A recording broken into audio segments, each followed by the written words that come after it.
I'd like to call on Mairead Skehan Gillis, who is a Boston member of last year's Venceremos Brigade, to Cuba to read a message from the Communist Party of Cuba. So, Mairead.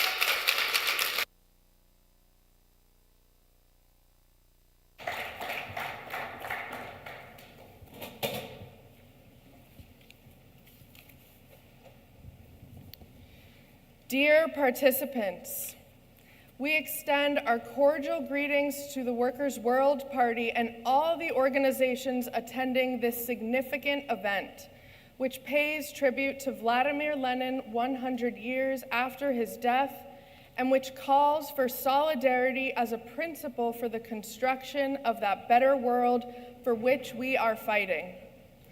To study the life, thought, doctrines, and example of the leader of the October Revolution is not only a tribute, but a privilege for the peoples.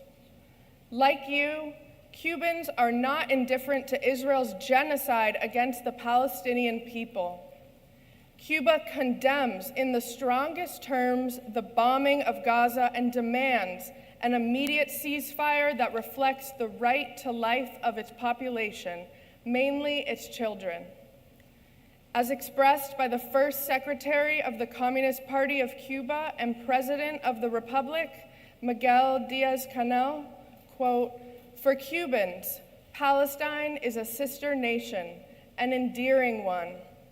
The cause of its people has always been defended by the revolution. In days of so much horror, so much pain, and so much shame for humanity, we renew our firm commitment for a free Palestine.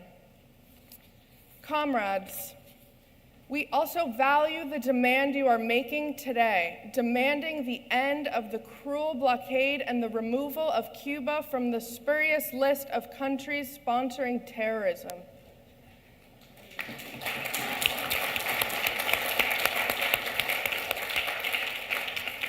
The economic, commercial, and financial blockade is the main obstacle to our development. It prevents us from obtaining indispensable inputs and impacts all areas of society. It is a hostile policy that also deprives the U.S. people of the medical, cultural, and scientific potential that Cuba offers.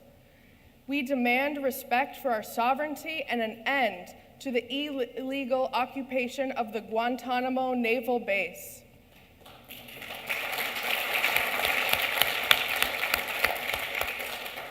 It is essential to face the disinformation campaigns against the Cuban Revolution and the aggressions in the digital networks promoted by the circles of power in the U.S., with the aim of breaking the will of Cubans to remain free and independent. The unity and creative resistance of our people demonstrate that imperialism has no capacity to overcome the force of truth and ideas. Cuba will continue to defend peace, building an ever more just socialist society in solidarity with the oppressed peoples of the world. Hasta la victoria siempre.